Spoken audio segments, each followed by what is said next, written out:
banje kubasuhuza murakaza neza kuri channel yacu nk'ibisanzwe. Yewe muntu utarakora subscribe, iki nicyo gihe kuko amakuru yacu aba yizewe. Muri aka kanya twakiriye inkuru iteye agahinda ijyanye na COVID-19. Murabizi ko kino cyorezo cyageze mu Rwanda tariki ya 14 Werurwe uno mwaka wa 2020. Kuva icyo gihe abarwayi bakomeje kwiyongera, kugeza ubu aho mu Rwanda hamaze kwandura abagera ku 1042. Muri aba hakize 880.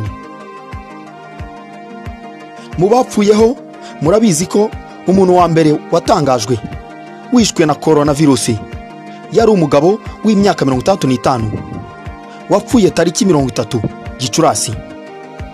Akaba yari umushoferi wakoreraga mu gihugu cy'abaturanyi, wahisemo gutaha nyuma yo kuremba. Uwa kabiri wishwe n'iki cyorezo yari umupolisikazi w'imyaka 24 wari waragiye mu butumwa bw'akazi mu mahanga. Uno munsi rero dufite indi nkuru iteye agahinda. Twakira inkuru y'akababaro, inkuru iteye agahinda mu by'ukuri, aho umuntu wa gatatu yishwe na coronavirus mu Rwanda. Uyu wapfuye yari umusirikare wa RDF w'imyaka 51 wari mu butumwa bw'akazi mu mahanga, ariko uyu akaba yarasanzwe afite ubundi burwayi.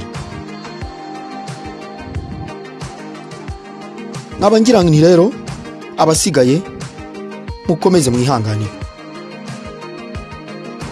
ariko kandi nimwirare kuko icyorezo kirahari. Kora subscribe. Iyi ni Maxon Wisdom TV.